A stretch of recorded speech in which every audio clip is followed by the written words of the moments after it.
as a result, we all know. I mean, it's not like I'm saying something no one like really wrong, like mortgage rates went up. No, they certainly did. So the result is we have had the market kind of hammered. Right? Transactions are way down. Mortgage payments are up 25% year over year, driving affordability to the lowest level. I think I just saw this. Affordability is at the lowest level in history, like ever since we started, sort of keeping track of that. Pending sales are down 20% year over year. We know this. We know transactions are way down, pendings are down. We know that new listings are way down 70%, right? And yet, median home sale price is up 1.1%. Now, granted, it's slowing down, right? Because last year, remember when prices were up like 18% year over year? And it's kind of like, what was your raise last year? It wasn't 18%. And yet, though, the point is, with everything else being down, prices are still up.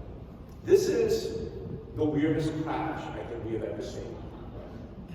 So, transactions down, pendings down, inventory up, new listings are down, and yet prices are up. How do we explain this? How do you understand this? Right? So I have a theory. My theory is very straightforward. So I took the Case-Shiller housing price index, and I charted it against the United States M2 money supply. And that's the chart. I know it's a little bit hard to see. I think these slides will be made available if you're interested in them. The orange line, the orange line is just how much money is in the economy. And the blue line is the housing price. And what you see is, during the bubble years, I know some of you look like y'all remember those years, it completely, sort of detracts from the money supply growth. And then after the collapse, which just came right down, it stayed below money supply growth until COVID. And then we printed something like 40% of all US dollars in existence were created since March of 2020. And that's that giant orange spike. And what did home prices do? Giant blue spike. What that says to me is that we didn't actually have a hot housing market for the last 10 years. That is not what happened. What happened is we had dollar devaluation. And the real problem then, if it's not a super hot housing market with dollar devaluation, is that income has not kept pace. And this is something I think more and more of us are starting to be aware of. So the blue line, the red line is the average median household income in nominal terms, right? In like the number that's printed. When you adjust that for inflation is the red line, the blue line, which means that the average American worker has gained absolutely squat in about 30 years, right? That's really the problem. And again, here's the thing. Inflation loaded all of the nominal month-over-month gains for American households in May 2022. For the year to date, there's virtually no real growth in median household income. So housing affordability getting driven low is actually not about mortgage rates, not about those things, it's about the fact that most Americans haven't gotten a raise in about 30 years. Right? So that's the problem economy. And the Fed caused this problem by printing all that money. And if you go back to the chart, remember, sure, March, it went like this, but it wasn't like the money supply was flat before that. No, it was going straight up and to the right, and then COVID happened, and we just went on this like crazy bender, right? So now the Fed is trying to fix that problem by raising rates and killing off demand, right? Across the board and everything, including housing. Here's a problem with the strategy. You cannot actually kill off housing demand. Because housing is not an iPhone, it's not a luxury bag. Roof over your head is an absolute necessity for life, right? And for most people, homelessness is just not an option, right? This whole like live in a van down by the river thing is not really an option. So if you can't buy, then you have to rent. And this is where the weirdness starts to come in. So I thought when all this stuff is coming, all these stats are happening, well, okay, we should see rent growth like just through the roof, right? Real estate should be the investment category. What we're starting to see though is that rent growth is slowing. So as of January, rent growth is slowed to 2% from a high of 17.5% year over year. Now granted, it still grew 2%, right? It didn't drop, it grew 2%. But at least, it dropped. And in actual real dollar terms, rents have sort of fallen from 2000 to 1940. I still like to point out 1942 is still way above what they were in 2019, and yet it's still sort of dropping. And you have to go like, why? How is that happening? We're going to arrive at that. But it turns out because of all of this rate hikes, all of this stuff that's happening, it is just simply way more expensive to own a home versus renting a home. This isn't my data. This is from John Burns Real Estate Consulting, which is one of the best sort of macroeconomic analysts, housing market analysts. If you have any interest in this, I highly recommend you follow them on Twitter. I highly recommend you go check them out. Right. The last time it was this in fact, this is the most least unaffordable, right, in history, but the last time was really during the bubble years. So, the question is this. We know that if transactions are down, demand is down, inventory is low, whatever, we know prices do have to fall. And a lot of folks, yourselves included, probably are thinking prices have to correct. The question is how much correction? So again, I brought back this chart, I did some math, and this is probably entirely wrong, and I have no idea what the NAR economists told you yesterday, but here's how I look at it. To just get back to 2019 levels, and let's keep in mind, it wasn't like in 2019, we as an industry were sitting like, oh my God, houses are so cheap, affordability is incredibly high. That was not the conversation we're having. In 2019, the conversation we're having is, housing affordability is all-time lows, there's no inventory, how do we do this? That was in 2019. To get back to that level, price had to drop 30%. To get back to the long-term monetary growth level, it has to drop 34%. Now, it is often said, you should never say never, you should make these strong proclamations, I get it, but I'm going to make one of those. This will never happen. It's never going to happen. Yeah. Okay? And here's why. I will tell you, I'm going to give you a reasoning for why it will never happen. Okay? So, CPI, inflation. We know this is like the topic that's driving everything, right? January CPI came in 6.4%. And people are like, look, it's dropping. I'm like, yeah, from 8.5. It's still 6.4. And if you actually look at the January data, inflation was actually worse than what was expected. Inflation rose 0.5% for the month, 6.4% over the last 12 months. Both results are higher than some economists' expectations, which are predicted 0.4 and 6.2. So naturally, everyone said, you know what, this means the Fed is not going to slow down. They're going to keep raising rates because Jerome Powell has made it his life's goal to crush inflation, like Paul Volcker did back in the 80s. The difference between Powell and Volcker, one of the many, but the most important in my opinion, is the fact that we are currently roughly $32 trillion in debt as a country. Back in the 80s, when Volcker was doing this, I think it was closer to $4 trillion. Why is this relevant? Because it turns out, last year in 2022, the federal government spent $736 billion in interest payments. And if you look at the spending, it is actually the sixth largest category of federal spending. Right after Medicare is number 1, Social Security number 2, National Defense is number 3, because we spend a lot of money on weapons, Health number 4, Income Security number 5, and then interest. We spend more money on interest than we did on education. We spend more money on interest than everything we think of as government, right? And for us in the housing sector, we just know the entire budget for HUD last year was $68 billion. The entirety of housing and urban development, $68 billion. We spent more than 10 times the amount on interest payments. And that, ladies and gentlemen, was when interest rates were more like 3%. So now they're gonna hike rates? Really? So as it turns out, there's a gentleman by the name of Luke Roman, who works for Forest for the Trees. And he's one of my favorite analysts. Again, if you're interested in this weird-ass topic, like, you should go follow him. One data point we always highlight in our research is what I call the US government's true interest expense, which is treasury spending, meaning those $786 billion in interest payments, plus the pay-as-you-go portion of entitlements. And it's because those entitlements like Social Security, Medicare, Medicaid, all of these things, there are certain, the way the law is written, you are required to pay people on a sort of ongoing basis by law. Like you have to send out those social security checks. You have to make those Medicare payments. You put all those together, and we are now over 100% of tax receipts. The government literally spending on true interest, things that are legally required to spend, over 100% of tax receipts.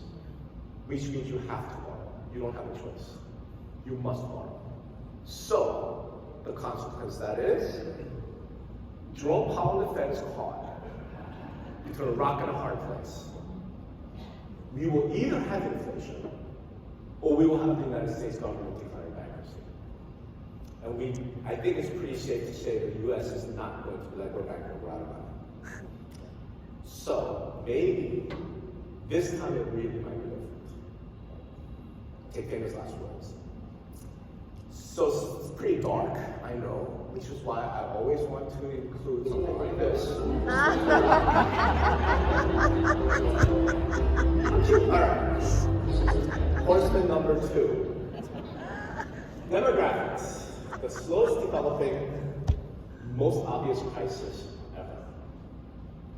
So I wrote a report a couple of years ago, 2019, called Generation Screwed. I'm curious, like, how many people here, millennials, Zoomer, Gen Z? A few, okay. Thank you, welcome, thanks for coming, Generation Screwed. So when I wrote that, I said, young people remain screwed. They're overeducated, underemployed, big ass student loans, stagnant wage growth, but everything was more expensive, and that was in 2019, before all the things we've seen over the last couple of years. So because of all the things we've seen over the couple of years, it is getting ominous. It's getting weird now, right? I'll give you an example. So in 2021, Realtor.com comes out with a study, and they say, hey, home prices are going to hit new heights 2022. And in the red circle, I know it's a little hard to read, what they say is the rise of the millennials. Now this is 2021. No longer just dominating the entry-level market, millennials are now taking over as move-up buyers as they have children and need more space. And I read that and I said, what children? Because 2021 is also the year when we hit the lowest birth rate ever in history as a country. We are now 1.76. Replacement is 2.1. So we're below replacement. It's the lowest level that we have ever seen in the country. Oh, whoops. Now, I started getting more involved in this. I said the ominous thing. Because of this next thing I want to share with you guys. There's a documentary out there called The Birth Gap. Has anyone seen it? Okay, one person. All right. So, Birth Gap might be the most important documentary this year, maybe next year as well. I highly urge you to go see it. And so what I wanted to do was share just the trailer for it with you all, right? So you can kind of get a sense. Leading Americans of both parties put this ad in the Sunday paper. Whatever your cause, it's a lost cause unless we control the population. And our cities are going to be choked with people. And they will be impossible places in which to live, and the explosions will be even worse. Most people think we have like too many people on the planet, but actually this is an outdated view. Coming from the world of data science, I felt I understood populations are going up, and that's a problem. When I saw what was actually happening, I couldn't sleep. I think that the biggest problem the world will face in 20 years is population collapse. Collapse. All, without exception, all industrialized countries, developed countries have below represented. Yeah, it's striking, and there is no single explanation. In different contexts, you have very different stories. It's never happened in history. There's no precedent. What people usually don't think about is what you do in a world where the playgrounds are empty and the nursing homes are all full. This 4-year project took me to 24 countries, and over 230 people were kind enough to give me an hour of their lives. How could it be that suddenly countries are having so few children? I needed to go and find out. I'm kind of not ready. We don't have any role model in a real world. I keep oscillating between the idea of having my own children or adopting. Ready to adopt this particular moment? Right now? No. Probably not. If I would have kids now, I will have to change all my life the future is complicated. Well, the weird thing is that many women want to have children. So when would that be? That's the crazy thing. I don't know. 何なんだろうってずっと考えてるんだけど、この見えたって分かんないの。何だったんだろうって。 Call this a birth gap. Right. I haven't seen anybody do this before. Auf Wiedersehen. Wow. That's kind of scary. It's bad. What I hear about often is overpopulation. I've never heard this concern. Norge trenger flere barn. My name is Jodie Day and I'm a childless woman. It was devastating. It's like a shock. What are we making this our future? In life, I'm always optimistic about everything. But I'm not about this. I'm pessimistic. I'm pessimistic because I don't think people realize what's going to happen. I don't know how long it's going to stop. I want to emphasize this.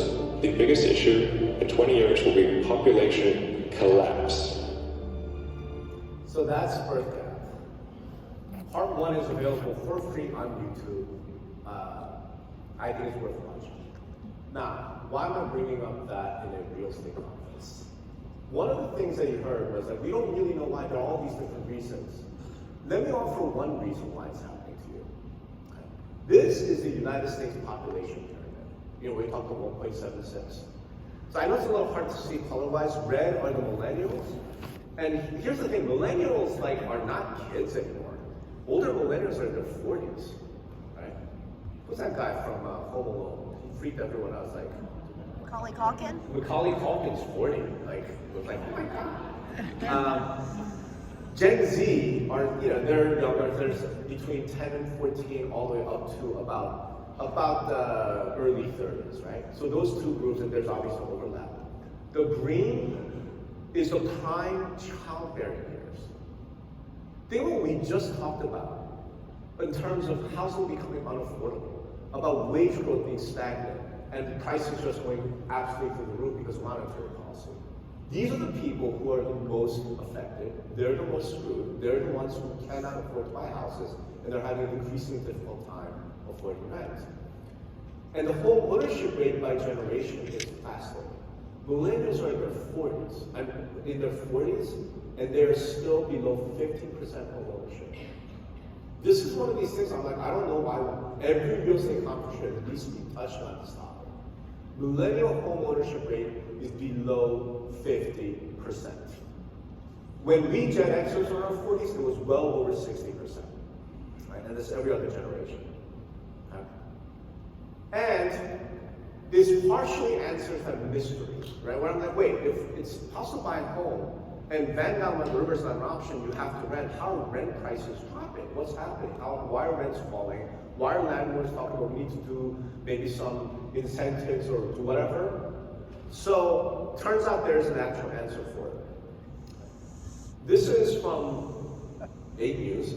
Moving back in with family due to inflation is becoming more common, according to U.S. News and World Report. And they surveyed and said either move back in with family or have to get a roommate in 2022. That's where that lack of demand is coming in. And how big is the problem? Millions of US millennials moved in with their parents this year. About 1 in 4 millennials are living with their parents, and that's equivalent to about 18 million people between 26 and 41. This is a crisis, and it's getting ominous. And here's the funny thing about the connection to birth gap. So living with mom and dad has its pluses. Probably get free food, and your mom might do your laundry. But one thing that's real hard to do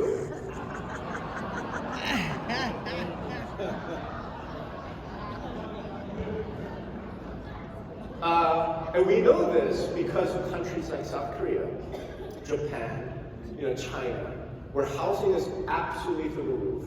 Young people cannot, sort of leave. So in South Korea and Seoul, for example, it is sort of a norm that you live at home with mom and dad until you get married and move out. Right? And guess what? South Korea's birth rate is 0.89. Japan, Tokyo, same thing, because housing is so unaffordable. Young people cannot move out, they can't form families, they can't date, they can't, if you can't do those things, then you know what, birth rate is going to drop. It's natural. And it's then coming to impact us in return. So in 2020, I think it was 2020, Zelman & Associates was one of the most respected industry analysts, they're Wall Street bankers, but they do a phenomenal job of just analyzing housing. They released this report, cradle to grave, let's face it, we have a people problem. And it was really controversial when this came out. Because the narrative that we have been told by NAR, by other mainstream economists, by whatever, brokers, by whoever, is what we have, the reason why housing is so expensive, we have a supply problem. We haven't been building enough for 10 years, 20 years. Turns out that's not actually true. And if you look at the birth rate, if you look at birth gap, if you look at these demographic trends, we may actually have overbuilt. We might actually have too much supply now, especially of the wrong kind of housing. In other words, the 3-4 bedroom, suburban house, it may no longer apply if the vast majority of the population has one child or none. Who the hell wants that? You'd rather have a 2-bedroom condo downtown. Right? So this is a report, and this is one of those long-term trends that are so freaking obvious, because if only 1 million babies were born last year, y'all, in 50 years, there are only going to be 1 million 50-year-olds. We're not going to have 2 million 50-year-olds, right? That is not possible. So the loop goes like this. Lack of affordable housing leads to lower birth rates. Lower birth rates leads to lower demand for housing, which then leads to less construction of housing, which then loops right back to lack of affordable housing, and the vicious cycle happens. So, that's horseman number 2. Horseman number 3, law and regulation. So this is something that I think has been in the news. Have you guys been following all the lawsuit stuff and all the things that are happening? Okay, so this is now starting to filter out. I know, like last year, 2 years ago, I gave a presentation like this before a very large realtor association, and I want to say 10% of the room had even heard there was a lawsuit filed. So I'm like, okay, cool. You guys have at least heard about it. I talked about this last year as well here at HomeSmart. So I thought what I would do this year is just give you a quick update. Right? At least just talk about this as one of the horsemen. So they updated the various lawsuits. Sitzer, which has been renamed Burnett versus NAR. This is the case out of Missouri. They are going to trial in October. They were actually supposed to go to trial in February, but they pushed it off, so now it's going to trial in October. We should have a decision sometime in November, December timeframe. Merle versus NAR. The granddaddy that's still to spark this is in Illinois. They're currently fighting over class certification, meaning they want to be a class action lawsuit, right? So they can bring like hundreds of millions of plaintiffs. They're fighting over it. They're going to get it because Sitzer got it. It's the exact same case. Rex versus Zillow.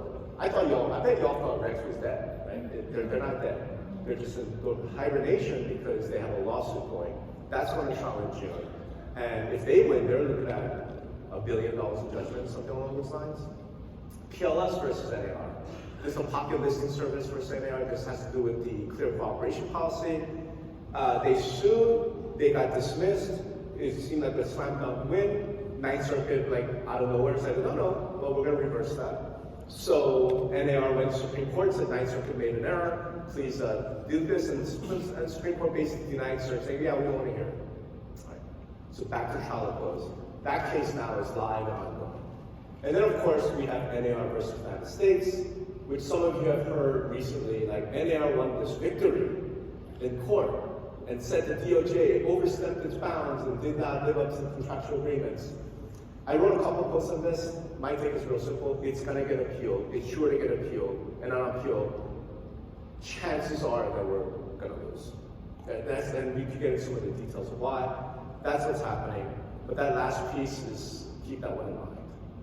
Because those are all the lawsuits, right? And we could get into a lot more discussion about it in the Q&A after. The real action, though, has now moved. It's no longer these lawsuits. No matter what you read in Inman about this case and this lawyer, that's actually not where the action is anymore. The action now is with the FTC. Why? So in 2021, President Biden signed an executive order on competition. And any of you guys heard about this competition executive order? I don't blame it because I couldn't help it. It's incredibly boring. But basically, the mainstream media kind of covered it. He came up with all this executive order around antitrust law and competition, DOJ, FTC, and what they focused on was big tech, right? And the idea was that we're going to go after these big tech monopolies. We're going to go after Facebook, Google, Amazon, and try and figure out, are they stifling competition, right? So that's what the mainstream media paid attention to.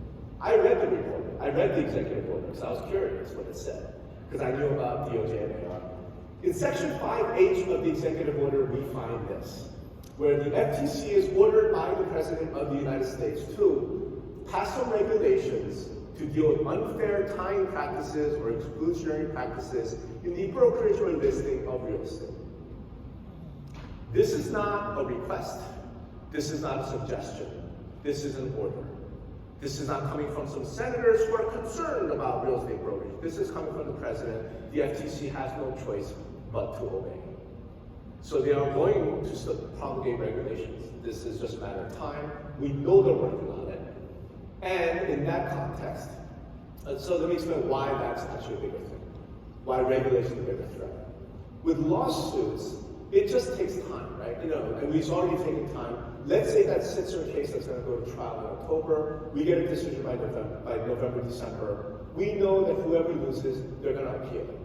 That appeal process will take another 3 years or so. Whoever loses that will basically appeal that to the Supreme Court. Hey, if we get certiorari, maybe it happens, maybe it doesn't. It's going to drag on for another year. If the Supreme Court says, yes, we're going to grant cert, that's probably another 4 years. I mean, we're talking 10 years, right? 7 years before we see these lawsuits really have an impact, right? So that's number one. Number two, lawsuits are limited to what's in the actual complaint.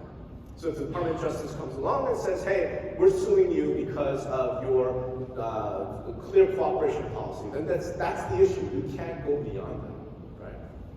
And then finally, with lawsuits, they have to sue us, and then we get to defend it. Right? It's much easier. With regulations, it's the exact opposite. With regulations, the FTC can come out and just say, here are the regulations. All real estate agents going forward must wear red. And then we have to go to a court and say, that is a ridiculous regulation, please strike it down. They have the initiative. Right? Number two, they're not restricted in what they want to regulate. Right? They can regulate on whatever the hell they want. And then we have to go and say, that is a ridiculous regulation.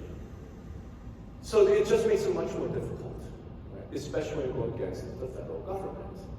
Now, in that context, think about the NAR versus Department of Justice lawsuit, where we won. You notice there hasn't been a whole lot of victory lap.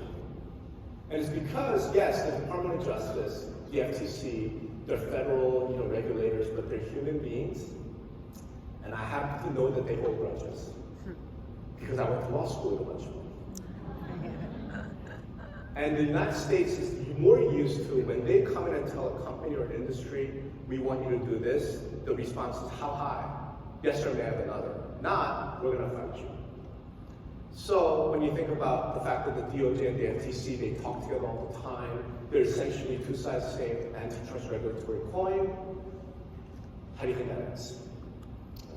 Now, that's just the US. And I started thinking about this recently. When did this happen? The first big lawsuit was filed in 2018, and we know that these guys have been after commissions for a real long time. And there's something that people just sort of forget. We get into the weeds of, yeah, but the seller signed this agreement, and the FTC don't know what they're talking about, and okay, that's all true, but here's the fundamental thing. The fundamental reality is that the policymakers, our academics, our mainstream media, the elites in our society, somewhere along the line have decided that we are spending too much on real estate services.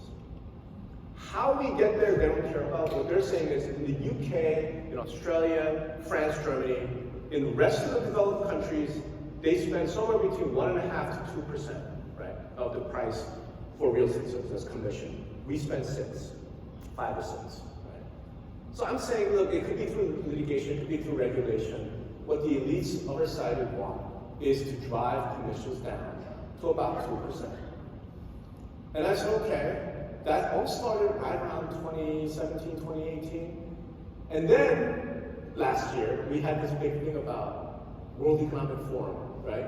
you'll own nothing and rent everything and be happy. So I went and found that, and look what I saw. This came out in 2016. This isn't last year. This isn't post-COVID. This came out in 2016. And they are really pushing this, you'll own nothing and be happy. The biggest opponent to you'll own nothing and be happy, at least here in the United States, is what? Home ownership. If they don't break home ownership, they're never going to achieve this. So I'm like, maybe I'm a giant conspiracy theorist, and my tinfoil hat is on very securely. But if I've learned anything over the last 2 years, it's that conspiracy theories often are just cunning previews. So, what are those? Because as an industry, as brokers and agents, as companies, as everyone, we at least have to consider the possibility that cooperative compensation will go poof. The practice of sellers paying the buyer's agent through the listing agent, that practice is very likely to go away. Or basically, maybe that's what we're saying, it's not very likely. We have to at least plan and strategize as if that's going to go away. That's going to have an impact on every single one of us in this room. Right?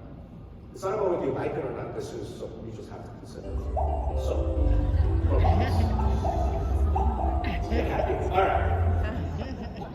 Horseman number 4. I did mention the demotivation speaker, right? I did. Okay.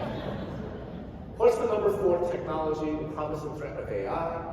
And I think this is another topic we've all been talking about. What's really amusing to me was that I said this, I've been on this thing like since 2017.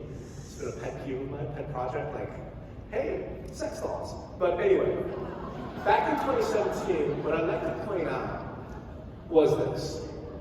So I graduated college in 1993, so I'm an old man, but the year I graduated, but I wasn't a baby, right? This isn't, like this is within my living memory. When I graduated college, this was the most powerful computer in the world. This is the Intel Paragon XPS 150. It is a supercomputer, and there was only one in the world. It was at the Oak Ridge National Laboratory, where we researched nuclear power, nuclear weapons, weather systems. I mean, it's This thing had 143 gigaflops and 128 gigabytes of memory. And in 1993, I said, who in the, like, oh my God, that's insane. It took up an entire room, right? And here we are in 2023, and my phone has 2 teraflops, 512 gigabytes of memory, and is roughly 14 times the speed and 4 times the memory of that supercomputer from the 90s within my living memory. And I was like, yo, technology is moving really, really fast. And I have a supercomputer. We all are carrying around incredibly powerful supercomputers in our pockets. Now, granted, we take selfies with them and make TikTok videos, but fact is we have a supercomputer that, you know. And that year, 2017, I think I'd seen this movie. It's one of the coolest movies that ever came out, called Ex Machina. And I watched, like, this is really cool. It was a story about robots and AI, and people falling in love, and all kinds of interesting stuff. And I really thought it was a cool movie. And then immediately after this movie became a hit, I went on LinkedIn and I saw this. Some company called X.AI had said, we will give you a digital, virtual AI assistant to handle, you know, calendaring, whatever, you know, appointments, et cetera, And I remember at the time saying, what would it take for, I mean, is this a real thing? Could you do this? Could AI just be a real thing? And the answer was, at the time, I don't really think it can. It was really rudimentary, right? It's a little chatbot, basically, right? 6 years later, here we are today. And now everyone's talking about ChatGPT. Here's the interesting thing about ChatGPT, in my opinion. We're talking about it because that 6 year span, that 6 years of technology. Keep in mind, like, how much we've come since the 90s for supercomputers. Just 6 years of AI technology. We are now at a point where this chatbot can pass law school exams and get probably MBAs from Columbia. It turns out this chatbot passed a Google coding interview For a level 3 engineer, the annual salary is $180,000 a year, right? A chatbot did that. So obviously, naturally, people started freaking out, right? Because this is no longer just a little, like I said, you go to your website, it's like, hi, if you have any inquiries, and then you type in. It's not that. We're way beyond that, right? We're at the next level. So I went and asked ChatGPT. I know you can't do this, but just to write me a description, proper description for a 3-bedroom, 2-bathroom house, and on the left you see what it came out. It's actually not bad, right? This 3-bedroom, 2-bathroom rental house offers comfortable, spacious living in a peaceful residential neighborhood. As you step inside, you are greeted by an inviting open floor plan that seamlessly blends the living room, dining room, and kitchen together, creating a warm and welcoming atmosphere. On the right is an actual description from Zillow, written by presumably a human real estate agent, and it says, beautiful home, well thought out floor plan, and a lovely gated community with amenities, private 2-car garage and outdoor space. Neither are going to win any literature awards. Point is that the one on the left was created by AI. At least that part of the work can be replaced.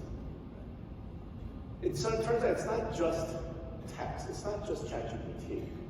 I would like y'all to meet Shudu, which is the very first digital supermodel who actually has modeling contracts with LS and a couple of European fashion houses. Right? She doesn't do runways, but she does do Instagram. So if your job is an Instagram influencer in fashion, might want to just think about that a little bit, because this is real today, right now. Right? And there's been a little bit of controversy kind of thing recently, because I couldn't show you like the pictures that aren't controversial, but like Matt Walsh was talking about the rise of AI pornography and things like that. But here's why that's happening. The technology that exists today, right now, and you can start with looking at something called Imagine AI. They're generating photorealistic images using strictly AI. Right? So obviously you can see how some of the folks in the adult entertainment industry got absolutely freaked out by this. Right? Video is not that far behind, they're working on it. In fact, I think I just saw a couple of these filters. Have you all seen some of these TikTok filters? Snapchat, yeah. Right? Crazy. And it was the TikTok ones that freaked me out because it's video, and it's like, I think it was called a teen filter, and it made you look younger. Right? And yet you just, you can move and you can talk, and the video looked identical. It's not that far behind when we are going to start seeing live video of things that really look human and sound human generated through AI. So naturally, people went and asked ChatGPT, hey, are you one day going to replace all these computer engineers, these coders? And ChatGPT's answer was, no, we're not going to replace software engineers. ChatGPT is a tool that can assist with certain tasks, but cannot completely replace the creativity, problem-solving skills, and critical thinking abilities of a human engineer. It's exactly what I would expect ChatGPT to say if it were self-aware and planning to take over the world, but hey, let's leave that aside. What's that line from, God, the movie? It's like the greatest trick that the devil ever pulled is convincing us that it doesn't exist. But hey, whatever. Let's assume it's not self-aware. So what that came to me was that, all right, this thing is both a threat and opportunity for a very simple reason. What we all have to ask ourselves, myself included, like all of us, is what is that I can do that an AI cannot do? And the answer from the AI kind of gives us a clue, right? We have to then do creativity, problem-solving skills, critical thinking, and the AI didn't mention, but relationship skills. And the reason why AI didn't mention it is because they were talking about computer coding engineers. They don't have any relationship skills. It's just not a thing. It is for us, but so my take on it is we then best focus on those things that AI cannot do. If we don't, if our job is to write that, topic description, you're gonna get replaced. It's really kind of that simple. So let's try and wrap up. So here, what sort of conclusion would there be? I don't know, right? And I don't have all the answers. If I did, you should be not voting for me for president. But I don't have the answers. But I do have a couple of thoughts, and I thought I'd share. And these are my conclusions. And we're going to discuss afterwards a little bit what you guys think about it.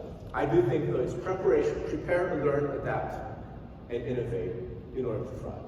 Because if you don't do those four, chances are you're not worried about thriving, you're worried about surviving, right? So what does that look like? And I say this because, it's not the strongest, this is a Charles Darwin quote, it gets used a lot, but I think it's really, really true, right? It's not the strongest, it's not the richest, it's not the most intelligent of the species that survives, the most adaptable. Right? So the faster you can adapt to these changes, all these threats, the more you can sort of think about those, learn and adapt, the better off you are going to be. So here's kind of some thoughts on that. Number one, I call wisdom over information. And it's very simple, you gotta be better than AI. Right? You gotta be better. You have to have that creativity, problem-solving skills, critical thinking, empathy, all the soft skills.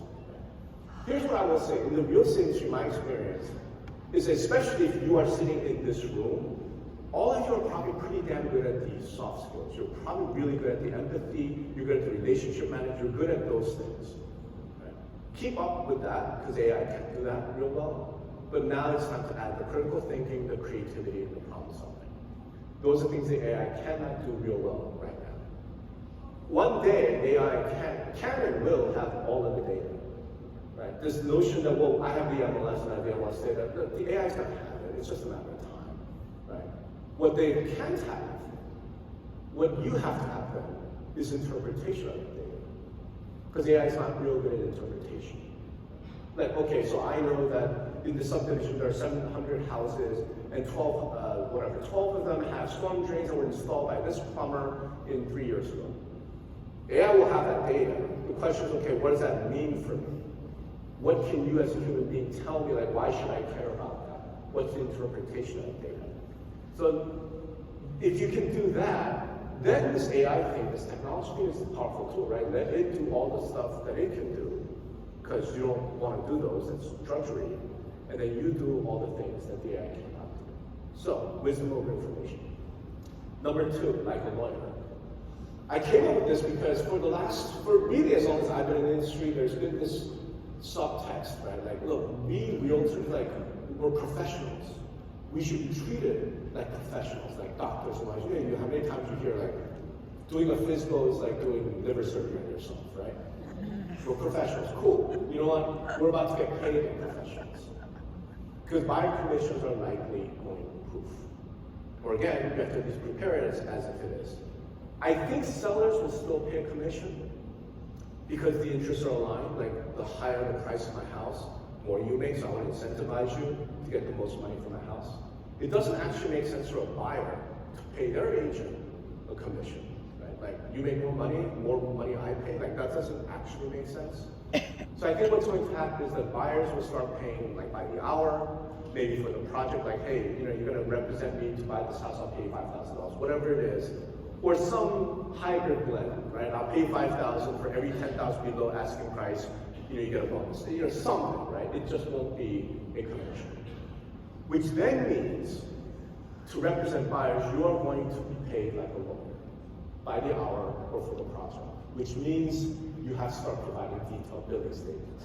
Because I get one from my attorney, right? It's 17 pages long, and it has like every phone call, 5 minutes.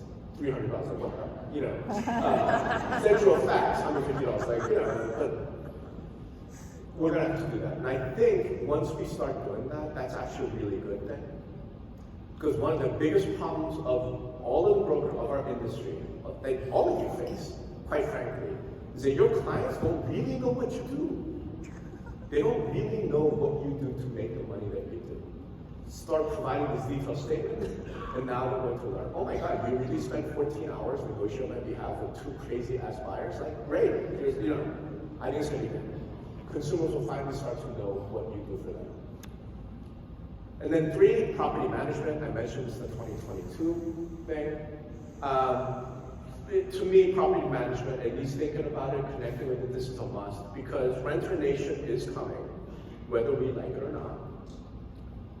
I don't know, maybe it won't come because everyone will just be living at home with mom. I suppose that's possible, but I think Renter Nation is coming, given the current trends. And without property management, you don't really have anything to offer to consumers as they start their housing journey. And that date is getting pushed further and further back. It used to be like, I'm 30, I should buy a house. Now it's like, I'm 30, I should rent my own place. If that's the case, if you want to know them, you want to get to know them earlier, even when they're just renters. And then of course, if you don't have property management or some connection to it, really your service level to investor clients is just naturally going to be lower than somebody who does, right? So I'm an investor, I come to Phoenix, I want to buy a house. You'd be like, look, I could find a house, I could negotiate, I could buy it for you, and then I could manage it for you, all one-stop shop, versus my competitor who can buy it for you, and then you got to go find another property manager. I think it's worth looking into. It is a nickel and dime business as opposed to a dollar business. And there's a lot of risk, there's a lot of problems. I'm not saying everyone will do it, I'm saying everyone will look at it, right? Because regulation is coming. So, those are just the 3 insights from me. I'm sure there are people who are going to steal a lot of what you conclude from this. Here's sort of the overall message. There are crises coming. We can't wish them away. Especially some of the crises like demographics, that's already been set in motion 30 years ago. There's nothing we can do about it. We know it's coming. We just have to start dealing with it. The good news though, is that I do think there's a light at the end of the tunnel. Like I know you might find this hard to believe, but I'm actually very optimistic. I'm very mindful of the future. Right? I actually think we come out of everything stronger, better, wealthier than before. It's just we do have to go through this crisis. So I do think there's a light at the end of the tunnel. And I think there's a light at the end of the tunnel for every single one of us sitting here if we are able to prepare, adapt, learn, and do those things. So my message to you all is, yes, get a little depressed, right? Because how can you not be? Take these things seriously, go learn it, and then start planning. Start figuring out how we're going to get there. How we're going to get to the light at the end of the tunnel. Because I assure you there's a way. And the way is likely going to need even more darkness. Because if you remember during the bubble, the crash, the number of companies, number of agent teams, number of brokers that actually doubled, tripled, 10x their business when everything else was going to help because they adapted faster, we all know the stories. It's the exact same thing mechanics will play out this time around, whatever crisis comes next. So, thank you all.